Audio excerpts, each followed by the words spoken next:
Hi, welcome everyone. I'm Bruce DelMonico, Assistant Dean for Admissions at the Yale School of Management. It's good to see everyone.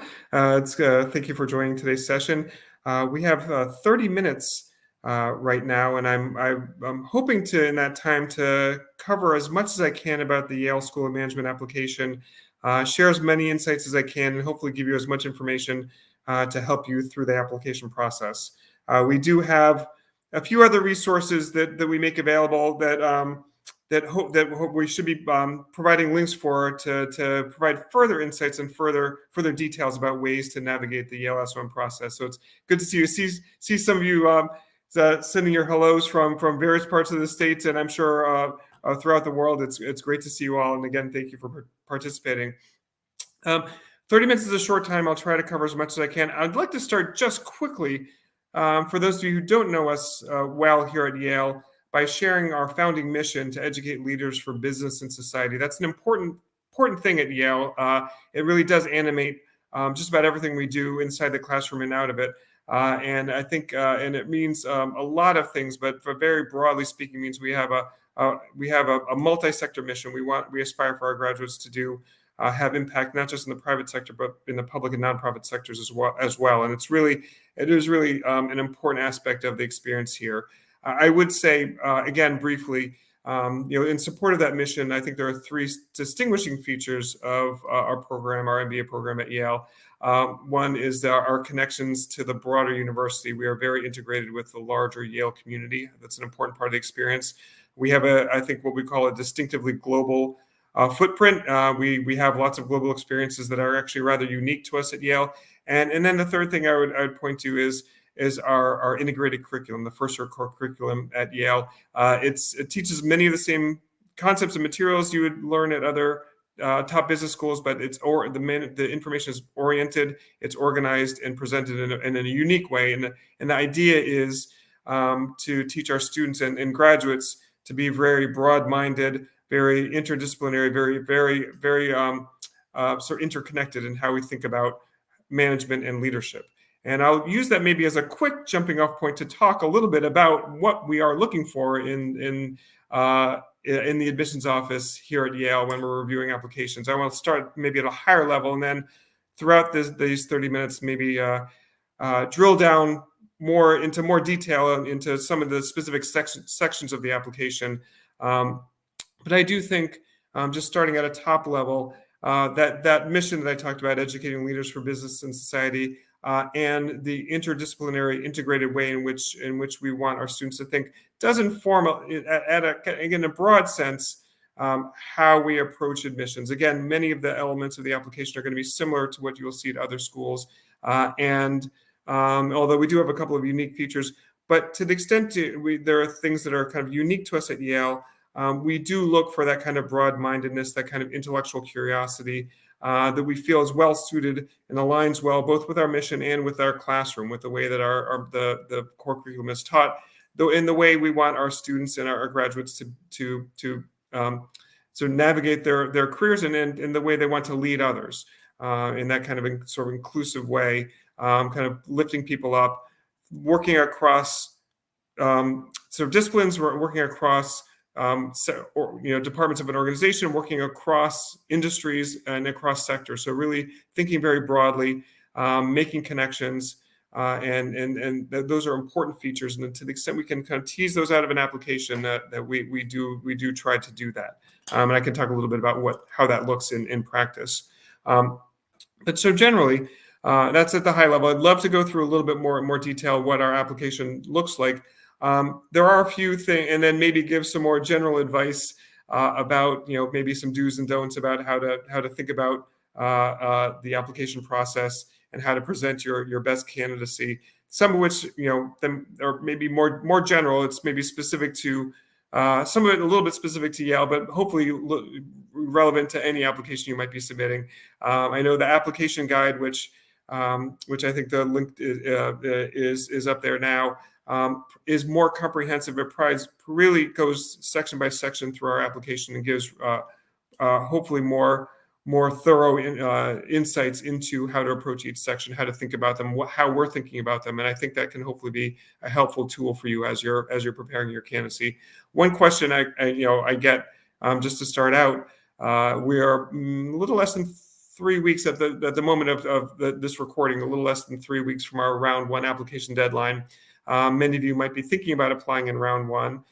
We do have 3 application rounds. Our first application deadline is in September 12th. Then we have a round 2 deadline early January and round 3 in the middle of March. And one preliminary question we often get is, when should I apply? Is there any advantage to applying earlier? Should I wait till later?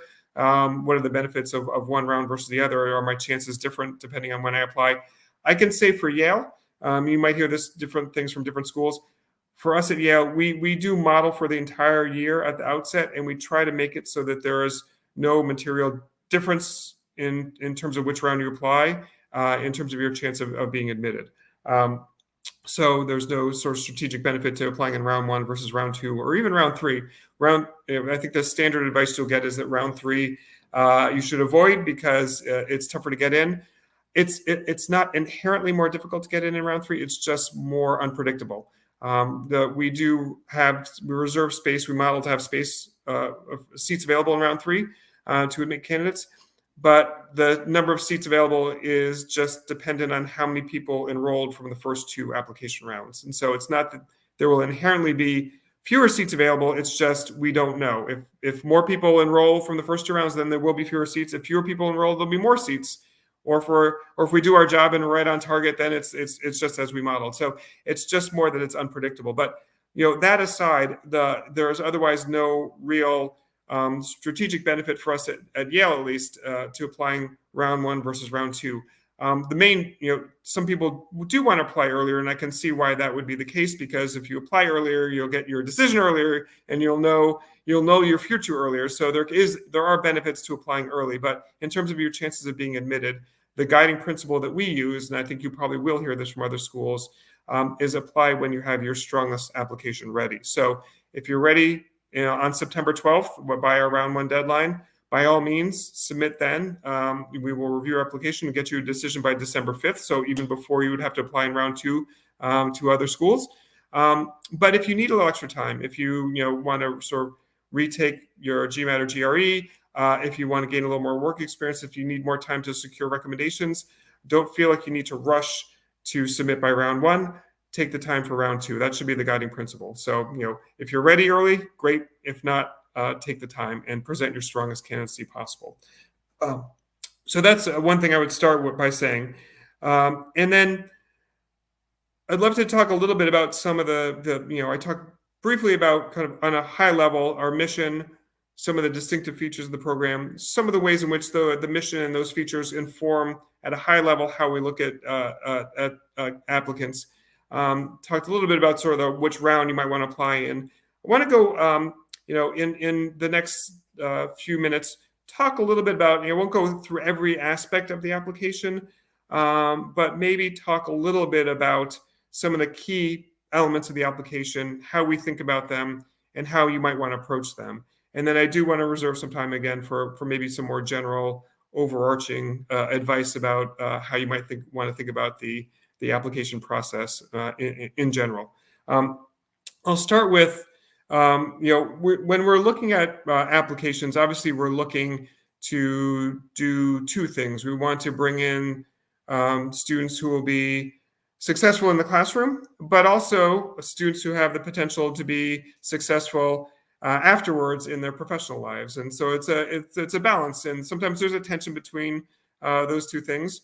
And we have a sort of that dual lens, though. We're looking at both the near term, that academic potential, academic preparation, and then the longer term professional potential. And so on the academic side, obviously we were looking at your undergraduate record and test scores, your standardized test scores, GMAT, GRE, to get a sense of that piece, how prepared you are, how ready you are for the Yale SOM classroom. I would say there's not much to say here. For most of you, your academic record is already set. It's in place. And if you haven't already taken the GMAT or the GRE, you're probably already thinking about, or you're close to doing that, or you're already on the road to doing that.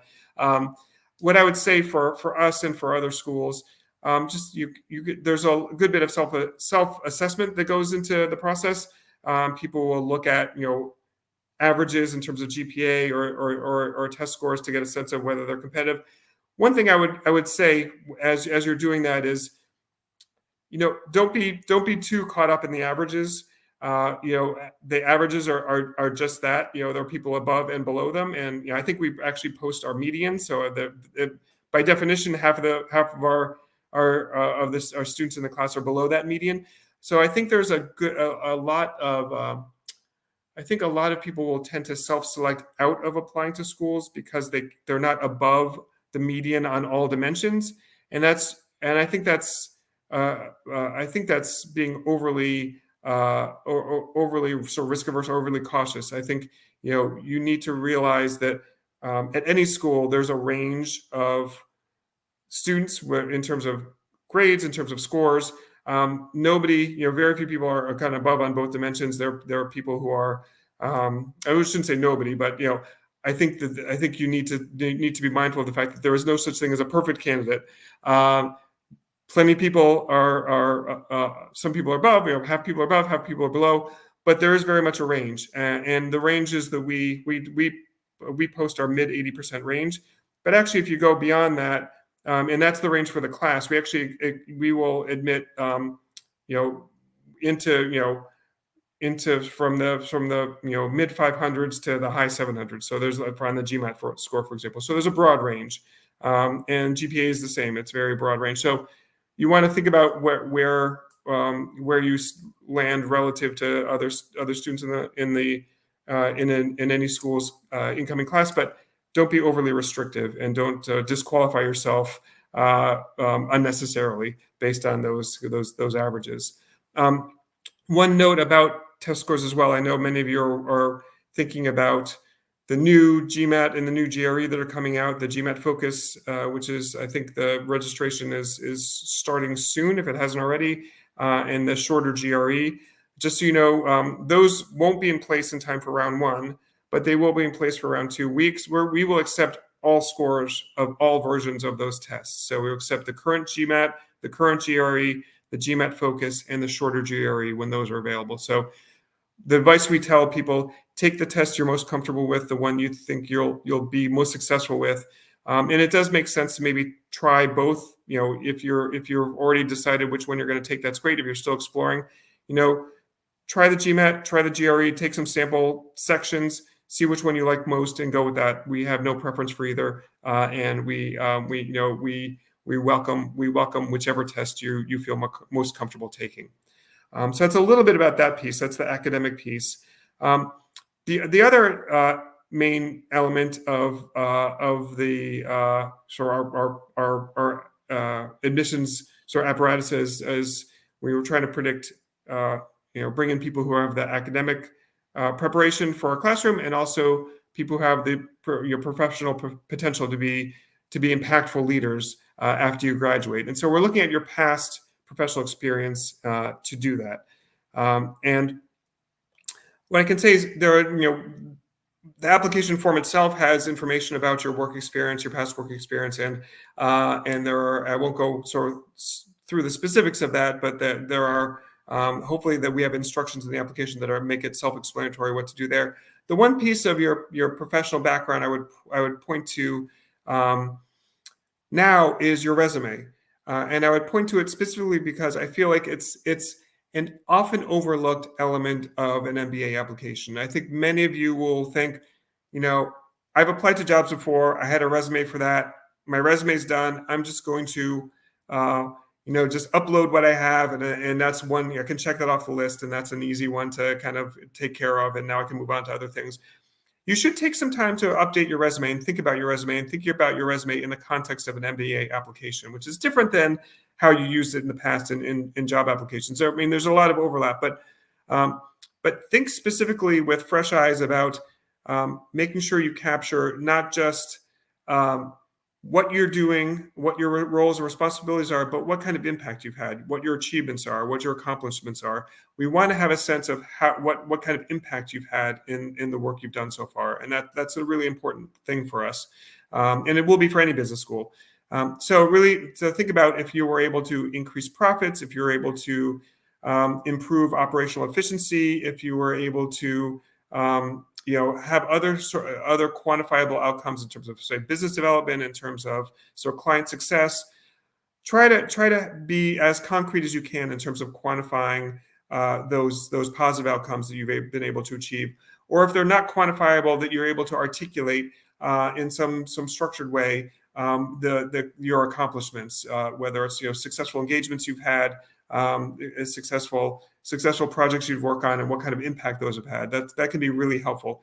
Another thing I would say, we have lots of applications from candidates who are come from organizations that are kind of relatively well known, relatively large. We also have applicants who come from smaller companies or who are family business, and or entrepreneurs. And one thing I would say is to if you work in an organization that's maybe smaller, maybe less well known, in the application we ask for a link to your your organization's website. But in your resume, I would suggest you actually put a little bit, just a line explaining what your organization is. That can really provide helpful context. You want to think about the resume as a one-page snapshot of your candidacy. We in admissions use as a very, very helpful guide for us as we think about your candidacy. So making sure as much is in there as possible, and we have the context of your work experience in your organization, that can be really helpful. I see a question came in about whether you can look at the resume book, Yale resume book, as to get best practices.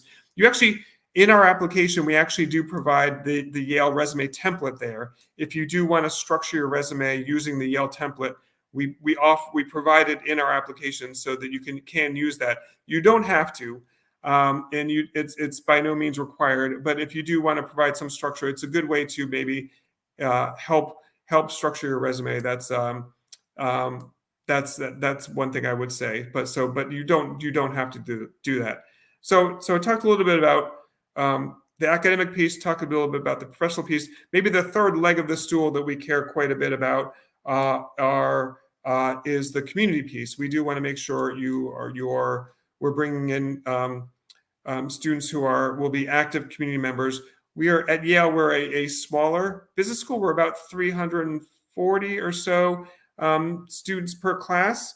So small, at a smaller scale than some other schools, and that small size and the mission, I think, means that our community is very tight-knit. It's very collaborative, very cooperative, and very engaged. And so we do want to make sure that you have that sort of community orientation as well through your application. There are different ways for us to measure that. The resume actually gives us some sense. I would add in the resume, if you do want to include sort of activities or interests, you can certainly do that to give us more of a sense. We do also have an activities section of the application. Our section is maybe a little bit different than some other schools in the sense that we do limit you to 2 undergraduate activities and 2 post-undergraduate activities. And the idea behind that is we don't want you all to feel as though you have to have a list of 5 or 7 or 10 or how many ever activities to be competitive. We know you're all busy. You have a lot going on. And we really want you to focus on the activities that are most meaningful to you. So that's why we limit it to 2 for your undergraduate experience and 2 for your post-undergrad. And some, you might have 1, you might have none, especially now that, if you're in the workforce, your job might be very demanding, might be all-consuming. So we understand that you're not always going to be able to be undertaking lots of outside activities. But we do use this as a way to get a little bit more of a sense of who you are, what you like to do in your non-work or your non-study time when you're in college. And it doesn't have to. It could be. We look at this very broadly.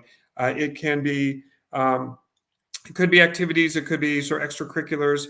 It could be volunteer work, but it could be something you do personally, just purely for your own personal pleasure. It could be you might have caring for a sort of loved one, or you might be working or other things. So in undergraduate, so there doing internships or some other things that might be not be captured elsewhere. So we think very broadly. Our instructions do give a good sense of what we're looking for there. But that's kind of the third piece when we think about that: your academic preparation, your professional potential, and then your community contributions. Those are maybe the three elements that we care about. And there are other ways we measure that last piece as well, which I can go into a little bit more. In the meantime, I do want to go back to the professional piece a little bit. I talked about the resume. One other thing are the letters of recommendation. We get to lots of questions about that as well. How to approach those, how to think about those. Again, the application guide hopefully gives a good sense about that. One thing I would say on that front is, look at the guide, look at the instructions.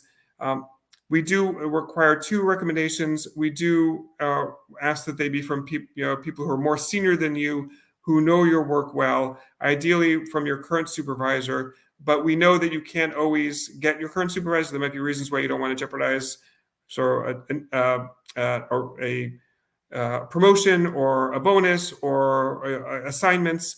And so if that's the case, we do have a section for you to tell us why you weren't able to get a supervisor, to your current supervisor, to write that recommendation.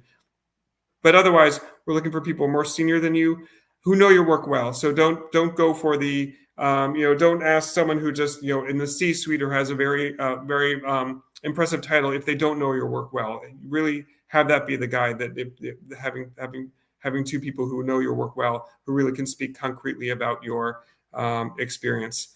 And I would the last thing on the professional potential piece, we do ask in the application for you to speak about your post-MBA goals very briefly. We get this question a lot. I would say we're not making value judgments about what those goals are. So you shouldn't be concerned that if you're choosing the right one, if you choose one thing, you have more of a chance of getting in versus another thing. We're not making our admissions decisions based on what you say your post-MBA goals are. They do provide an interesting and helpful context, but we're more concerned about, there is a short section, it's 150 words, where we ask you to explain how you arrived at those goals and how you've kind of thought about them. And it's really we care more about the thought process and how you're approaching the goals and how you think about positioning yourself for that, less about what those goals are. So the one main takeaway for that I would say is, don't be stressed. You don't need to have the next 30 years of your life worked out in great detail. That's not what we're making our decisions on. So I did want to make sure to cover that.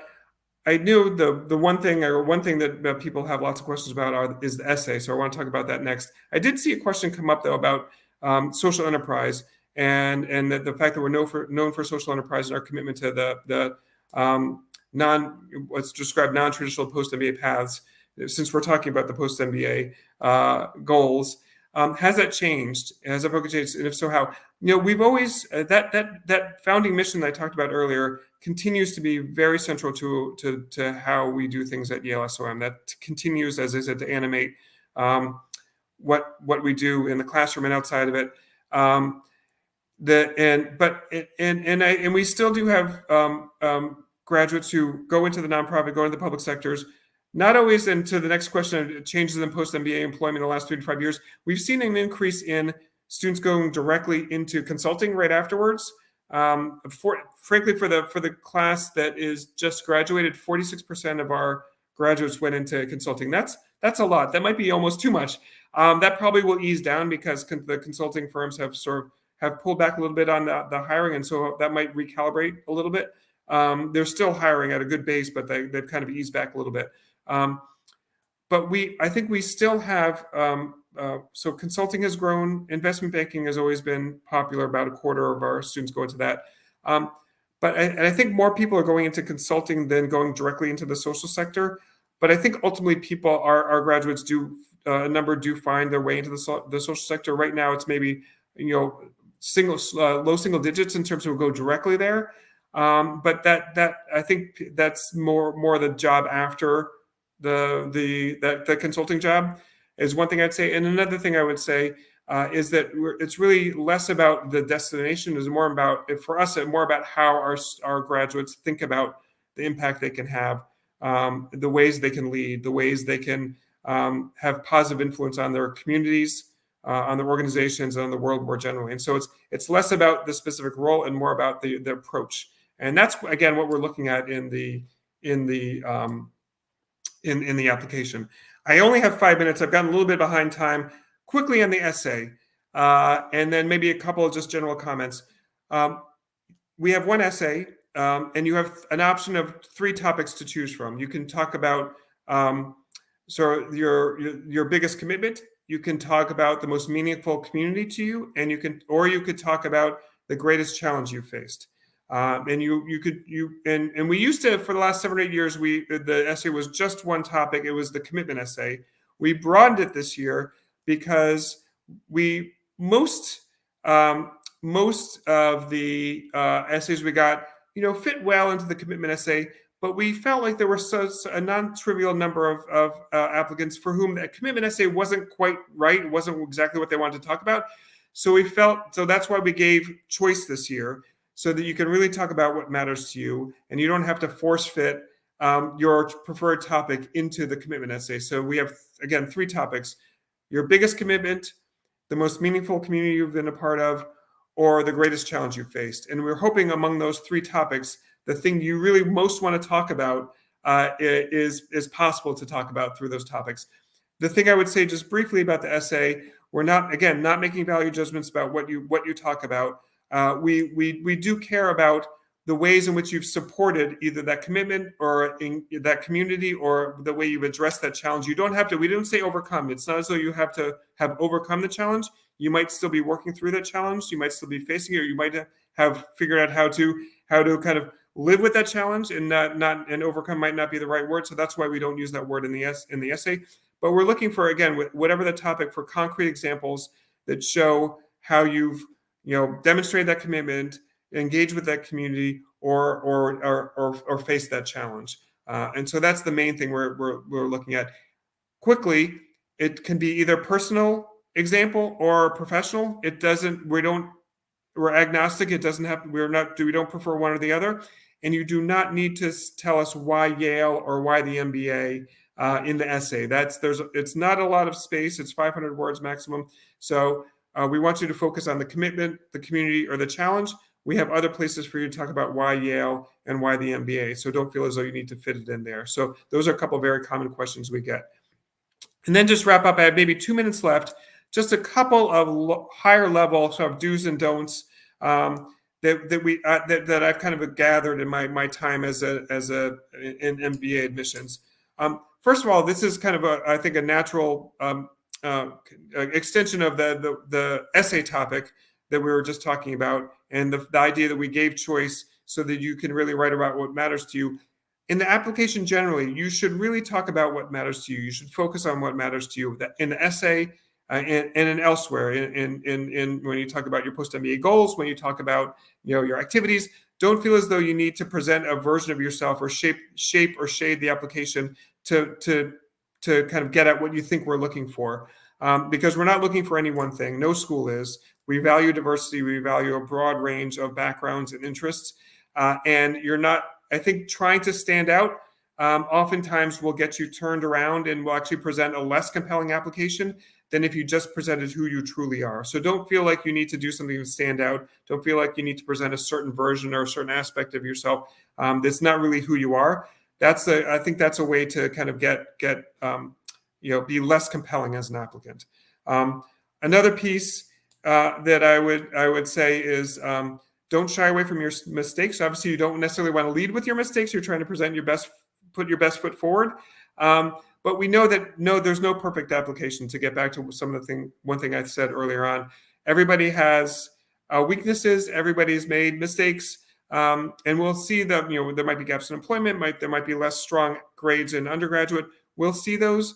And just if you want to address them and contextualize them, that's often a more effective strategy than avoiding them. So I would say it's not the natural thing to do to kind of bring up those mistakes or those less strong parts of your application, but I think it can be a more effective strategy to do that than to just kind of leave them unaddressed and let us kind of try and have to figure it out for ourselves.